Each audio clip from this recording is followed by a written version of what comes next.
जुलाई 1942।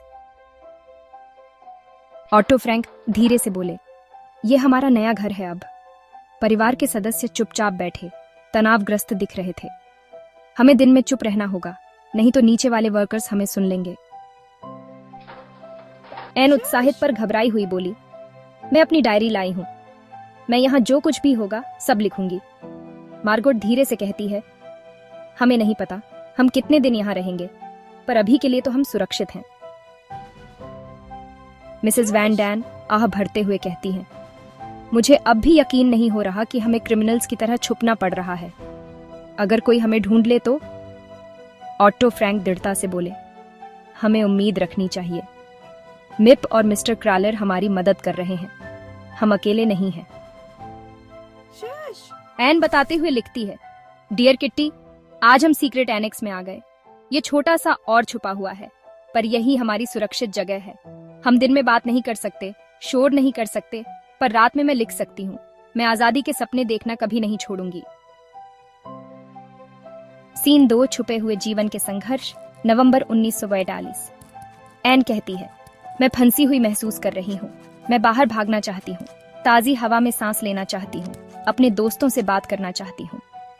Mrs Frank धीरे से कहती है, एन, हम सबको ऐसा ही लग रहा है, पर हमें सब्र रखना होगा। मिस्टर वैन डैन बुदबुदाते हुए कहते हैं, हमारे लिए मुश्किल से ही खाना है, हमें सामान संभाल कर इस्तेमाल करना होगा। मिस्टर डसेल चिढ़कर कहते हैं, एन, तुम हमेशा बोलती रहती हो, क्या तुम एक बार चुप नहीं रह सकती? एन गुस्से में कहती है, सब मुझे चुप क्यों कराना चाहते हैं? सिर्फ इसलिए कि मैं छोटी हूं, इसका मतलब ये नहीं कि मेरी भावनाएं मायने नहीं रखती। ऑटो फ्रैंक शांति से कहते हैं, एन, तुम बहुत बहादुर हो।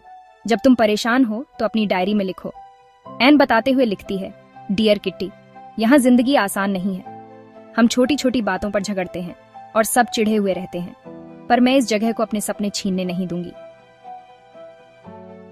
सीन 3, एन और पीटर की दोस्ती, मार्च 1945। पीटर शर्माते हुए कहता है, कभी कभी मुझे यहाँ बहुत अकेला लगता है। एन मुस्कुराते हुए कहती है, मैं समझती हूँ, पर मुझे विश्वास है कि सब ठीक हो जाएगा। एक दिन हम आजाद होंगे। पीटर पूछता है, तुम इतनी उम्मीद कैसे रख पाती हो? एन कहती है, मुझे यकीन है कि लोगों के दिल में अब भी अच्छाई है। कुछ भी हो जाए, मैं सपने देखती रहूंगी। एन बताते हुए लिखती है, डियर किट्टी, पीटर अब मेरा दोस्त है। वो मेरी बात सुनता है और मुझे अब कम अकेलापन महसूस होता है। शायद बुरे वक्त में भी हम खुशी ढूंढ सकते हैं। ये सीन 4, विश्वासघात, अगस्त 1944। मिसेज फ्रैंक फुसफुसाते हुए कहती हैं, कोई दरवाजे पर है। दरवाजा जोर से खुलता है। नाजी ऑफिसर्स अंदर आते हैं और चिल्लाकर ऑर्डर देते हैं। सब पकड़े जाते हैं। एन अपनी डायरी पकड़े हुए कहती है, नहीं, ऐसा नहीं हो सकता। उन्हें ले जाया जाता है। एन की डायरी जमीन पर गिर जाती है। एन बताते हुए लिखती है, डियर किट्टी, मुझे अब भी यकीन है कि लोगों के दिल में अच्छाई है, भले ही सब कुछ खत्म होता हुआ दिख रहा हो। उपसंहार, ऑटो फ्रैंक की वापसी, 1945। ऑटो फ्रैंक धीरे से कहते हैं, उसने कभी उम्मीद नहीं छोड़ी। उसके शब्द हमेशा जिंदा रहेंगे। ऑटो एन की डायरी पढ़ता है और सीन धीरे धीरे खत्म होता है। उसकी कहानी कभी नहीं भुलाई जाएगी।